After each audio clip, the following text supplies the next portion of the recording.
මම දැනට මේ සිටින්නේ රත්නපුර දිස්ත්‍රික්කයේ කලවාන අයගම ප්‍රාදේශීය සභා බල ප්‍රදේශයට අයත් කොළඹෑව කියන ගමට අයිති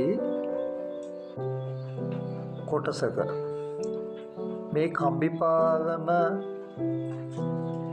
මෙම ප්‍රදේශයෙන් පටන්ගෙන අවසන් වෙන්නේ බස්නාහිර පළාතේ කලුතර දිස්ත්‍රික්කයේ බුලත් සිංහල කොස්ගුරණ කියන ප්‍රදේශයෙන්. ඒ කියන්නේ පළාත් දෙකක්, දිස්ත්‍රික් දෙකක් සම්බන්ධ වන පාලමක්. ලස්සන සුන්දර ගම්මානයක්, අහිංසක මිනිස්සු ජීවත් වෙන ගම්මානයක්. නමුත් බොහොම දුෂ්කරයි. අඩි 3ක අඩි 100ක් පමණ දිග, අඩි 80ක් පමණ උසින් යන මේ පාලම දැන් යම් පමණකට දිවාපත් වී ඇති බවක් පේන්න තියෙනවා. විශේෂයෙන්ම ඇවිදගෙන යන කොටසේ බිමට අතුරා තිබෙන දැව දිවා ගොස් තිබෙනවා. අවදානම් විදියට දැන් පවතින්නේ. කෙසේ නමුත් ඊටාම ලස්සන සුන්දර පරිසරයක් තමයි අපිට මේ දකින්න හම්බ වෙන්නේ. මේ අවස්ථාවේදී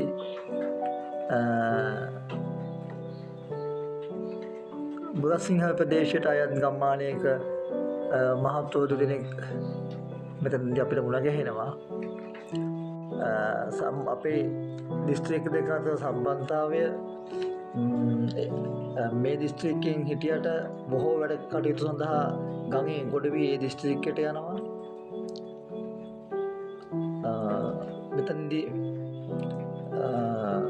මිනිසුන්ගේ එකමුතුව සුවදතාවය හොඳින් පවතිනවා. ප්‍රධාන වශයෙන් තේ වගාව සහ කිතු මැදීමේ කර්මාන්තය පවත්වාගෙන යන ජන කොට්ටාශය තමයි මේ ජීවත් වෙන්නේ.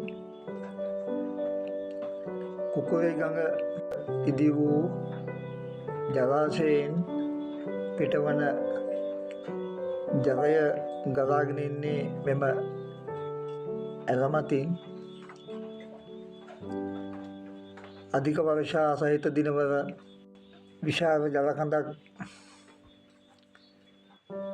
ගලාගෙන ගියත් මේ දිනවල නම් පතුල පෙනෙන මට්ටමින් තමයි ජල බැස්ම අපිට පේන්න තියෙන්නේ. ඉතින් සංචාරයට කැමති රටවටා ලෝවටා සිටින ඔබට සංචාරය කරන්න, දකින්න අහිංසක මිනිස්සු ජීවත් වෙන ලස්සන සුන්දර ගම්මානයක් මෝලකාව කොස්ගුරණ කම්බිපාලම. එහෙම නැත්නම් රත්නපුර දිස්ත්‍රික්කයේ අයගම කොළඹෑව කම්බිපාලම. ඔබත් මේ අවස්ථාව උදා කරගෙන ඒ සුන්දරත්වය විඳින්න පැමිණෙන්න.